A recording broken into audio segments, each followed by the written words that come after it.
E a gente volta aqui com o nosso Josias de Souza, o nosso Thales Faria, e a gente vai receber o Maurício Moura, direto de... Está em Washington, Maurício? Ah, que prazer receber você. O Maurício é professor da Universidade George Washington, um Maurício super especialista que eu adoro ter aqui conosco. Maurício, muito bem-vindo. Maurício, a gente conversava aqui no All News sobre essa promessa de Donald Trump de já fazer o seu juramento e sair colocando uma série de decretos, uma série de medidas na rua para dar realmente uma virada no governo americano, caminhando para a extrema-direita. Ele está quase que transformando a sua posse num evento de extrema-direita, num manifesto de extrema-direita, no qual ele é o fio condutor, o líder. E uma das promessas dele é um perdão para praticamente todos os envolvidos no Capitólio, né? E é tudo muito irônico, né? Porque como está muito frio, a posse dele vai ser dentro do Capitólio, né? 4 anos depois daquilo ali ter sido quebrado, vandalizado, de pessoas terem morrido, e ele promete, depois de fazer o juramento, perdoar a maior parte das pessoas envolvidas naquele episódio. Qual que você acha que é a simbologia e também os efeitos práticos disso para a democracia dos Estados Unidos e para o governo americano? Bom dia, Raquel, bom dia, Josias, bom dia, Thales, prazer estar aqui. Bom, na verdade, são várias temas aqui, né? Vou começar pelo tema do perdão, né? É importante lembrar que o Joe Biden foi o presidente que mais usou esse perdão presidencial na história, né? Então, existe um debate aqui em Washington desse tema de perdão presidencial que existe claramente parte do Congresso americano, inclusive de republicanos e democratas, que querem acabar ou limitar ao máximo essa questão do perdão. Lembrando que o Joe Biden hoje decretou perdão por antecipação a alguns membros do governo americano, inclusive o Dr. Fauci, por exemplo. Para o Donald Trump é uma promessa de campanha, né? Ele durante a campanha ele deixou claro em vários eventos. Eu mesmo fui num comício que ele falou que ia perdoar as pessoas que ele acha que foram injustiçadas nas condenações da invasão do Capitólio. Alguns assessores dele me dizem que as pessoas que agrediram policiais, obviamente, não vão estar nessa lista, mas a gente só vai saber a partir do momento que ele assinar. Em termos de freios e contrapesos aqui em Washington, na verdade é um grande ponto de interrogação, né? Porque a gente tem o que era um contrapeso, que era o sistema judiciário americano, se mostrou bastante amigável para o Donald Trump nos últimos tempos, né? Então a gente tem uma Suprema Corte que tende a tomar decisões que favoreceram o Trump. Por exemplo, uma decisão foi ampliar o poder presidencial para diversos temas, né? O Partido Republicano, nesse momento, é um partido, basicamente, um partido do Donald Trump. A gente, obviamente, que ele vai viver uma situação que ele nunca viveu, que é o segundo mandato. No segundo mandato, tem uma perspectiva de poder menor, então outros membros do partido vão, obviamente, tentar ocupar um espaço olhando 2028, mas hoje o partido é basicamente um partido de ideias e pessoas que são leais ao Donald Trump, então a gente praticamente não tem resistência no partido. E os democratas, né, eles ficaram muito machucados aqui com o resultado da eleição de 24. Por outro lado, sendo muito pragmático, né, a gente vive um ambiente muito polarizado, onde provavelmente o Trump não vai ter uma popularidade positiva, né, é uma perspectiva dele ter aí 40, 45% de popularidade, o que sempre coloca a oposição numa situação bastante privilegiada, que foi o que aconteceu inclusive com o Trump, né, que venceu em função da baixa popularidade do Biden. Então, 2028 tem uma possibilidade real dos democratas retomarem a Câmara, né? O Senado vai ser um pouco mais difícil, mas retomar a Câmara já representa bastante. Inclusive, a Câmara tem mudado de mãos constantemente aqui nos Estados Unidos. Então, assim, a grande questão é como é que o sistema judiciário, o Partido Republicano e o Partido Democrata vão oferecer alguma resistência aí para as ideias, que são ideias bastante, como você falou, são muito mais radicais do que foram no primeiro mandato, né? Maurício, tem um lado retórico do Trump e tem o lado prático, né? Na retórica, ele vem dizendo desde novembro, vem anunciando coisas esquisitas, né? Anexar o Canadá, ocupar a Groenlândia, retomar o Canal do Panamá. E, do ponto de vista prático, ele se concentra em objetivos mais, em tese, atingíveis, né? E vai baixar essa série de decretos. Até que ponto você acha que essa cortina de fumaça representada por esses temas mais escalafobéticos, né? Anexar o Canadá, ocupar a Groenlândia.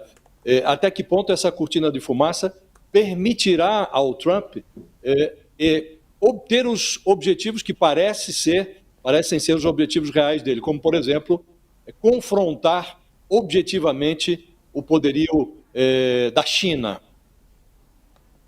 Pô, esse é um tema recorrente. Aliás, para quem viveu 4 anos em Washington com o Donald Trump, a gente está muito acostumado, né? Porque eu me lembro que cada dia era um ruído diferente que ele pautava o Twitter, aí pautava a imprensa e só se falava em ideias que eram bastante pouco práticas, né? Mas essa tua pergunta, na verdade, é o que é uma grande questão aqui. Acho que tem 3 pilares o governo dele, e é muito consistente quando a gente conversa com diversas pontes que são próximas a ele, que vão ser as principais. Obviamente, você já mencionou, é a relação com a China. E aí, em termos de política externa, é interessante. O grupo do Trump, eles acreditam que, na verdade, os Estados Unidos só tem que ter uma prioridade na política externa, que é a China. Ucrânia, Gaza, América Latina, África, não devem ser prioridade. O importante é a relação com a China. Então, tudo que tiver relacionado à China, a gente tem que estar muito mais atento. E aí vem o segundo pilar, que são as tarifas, né? E as tarifas podem ser usadas nessa relação com a China e devem ser usadas. E também as tarifas vão ser usadas para outra coisa que é muito importante, que é o terceiro pilar desse governo Trump, que é a questão da imigração. Então, ele vai tentar jogar a tarifa como parte de um poder de barganha para conseguir alguma coisa para melhorar o fluxo de deportação, né? Vou dar um exemplo prático. Ele ameaçou botar uma tarifa no México e no Canadá se os dois não demonstrassem que vão ajudar os Estados Unidos a melhorar o controle e o tráfico de ilegais na fronteira. Então, ele vai usar as tarifas para tentar essas negociações de imigração. Mas eu acho que o governo dele vai ser essas 3 linhas. Aí é China, obviamente, tarifas e tarifas ligadas aí à questão da imigração. Um quarto tema, que é um tema bastante interno aqui, é que eles querem promover, e aí, obviamente, esses ruídos, essas declarações ajudam a criar uma fumaça em cima do que realmente eles vão fazer, que eu não sei nem se é essa palavra em português, desregulamentar, tirar muitas regulações de alguns setores. Aí os setores que devem ganhar, segundo eles, menos regulação e menos burocracia são o setor bancário, o setor de tecnologia, o setor de meio ambiente, o setor de energético, então o setor de saúde. Então eu acho que assim, a agenda de tirar a regulação, acabar com a agência reguladora, até mesmo no caso da educação, acabar com a Secretaria, o Ministério da Educação, essa sim é a agenda. E essas coisas de anexar Canadá, comprar Groenlândia, mudar nome de Golfo, isso aí faz parte do aparato trumpista que, inclusive, ele usou bastante no primeiro mandato, né? Maurício, e a questão do Brasil?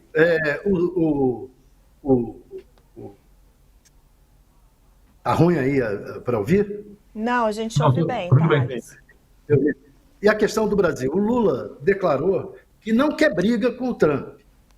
Você acha que vai ter briga ou não vai ter briga?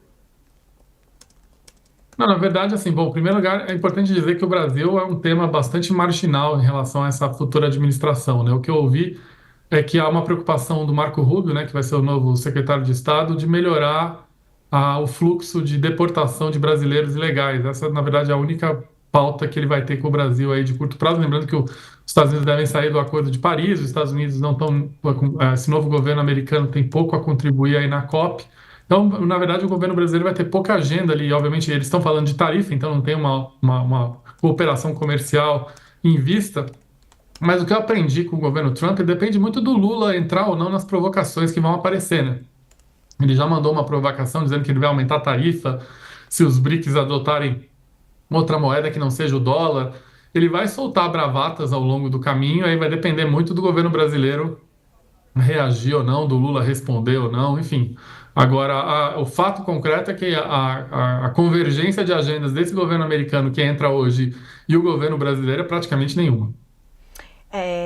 Maurício, estava vendo uma informação aqui nas TVs americanas, na mídia americana, e na cerimônia que está tendo, na missa lá na igreja de São John, os executivos de TI estão lá participando da missa, né? Tá o Mark Zuckerberg,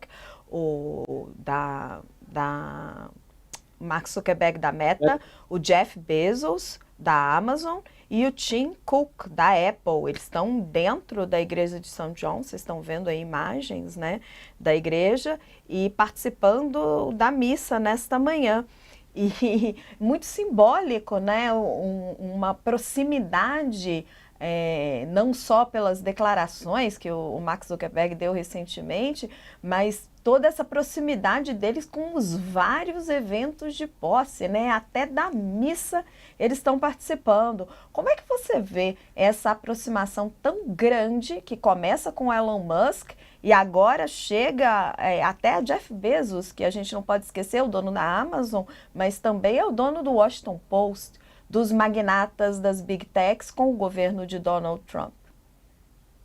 Sabe que aqui em Washington é controverso essa aproximação. Tem gente que diz que essa aproximação, obviamente, mostra a força, a influência e o poder dessas empresas que agora juntam ao novo presidente dos Estados Unidos, ou seja, que eles vão ter um poder aí de atuar, obviamente, em prol de políticas que sejam favoráveis aos seus negócios. Ali todo mundo é empresário, né? Então, assim, eles estão defendendo os negócios dele. E tem uma outra corrente que diz que mostra a fragilidade do setor, porque muita gente acha que eles estão se aproximando para evitar que regulações que imponham custo às tecnologias, ao negócio deles, como aconteceu na Europa, evitar que isso aconteça nos Estados Unidos também, porque obviamente seria muito prejudicial ao negócio deles. Então tem gente que acredita que eles estão fazendo isso por um movimento de fragilidade, porque assim é fundamental para a sobrevivência do negócio, e tem uma linha de pensamento que acredita que isso é uma demonstração de força, mas o fato é que a gente vai ter um desafio aqui em Washington de saber o que é o privado e o que é o público, né? Porque eles estão ali atuando como empresários, defendendo seus negócios, e alguns deles vão atuar no governo, que é o caso do Elon Musk. Até onde vai a defesa dos interesses privados e até onde vai, obviamente, a defesa dos interesses públicos. Isso é uma coisa que no primeiro governo Trump não ficava claro, mesmo a figura do Trump, por várias vezes ele andou em linhas bastante tênues entre o privado e o público, e esse, na verdade, é o grande ponto de interrogação. Agora, claramente, eles estão fazendo isso por uma questão aí de sobrevivência de negócio, né? Interessantíssimo isso que você falou, que pode ser que mostre a fragilidade, né?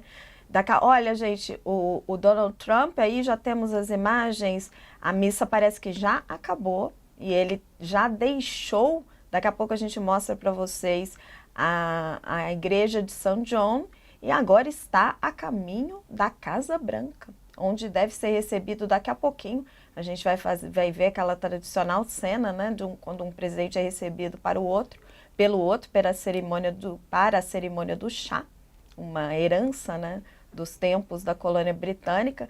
Então, daqui a pouquinho, Donald Trump sendo recebido por Joe Biden na Casa Branca, para onde ele retorna, né, de forma triunfal.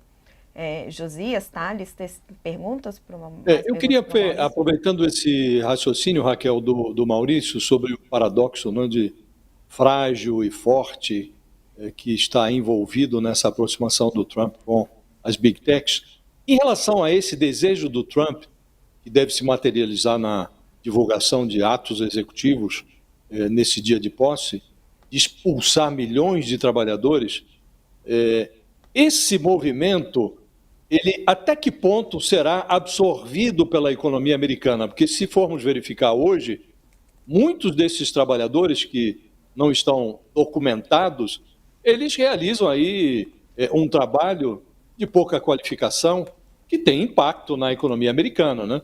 No setor de construção, no setor de hotelaria, varejo. Acha que, eventualmente, a economia americana pode reagir a essa pretensão do Trump de fazer uma expulsão massiva dessa mão de obra barata?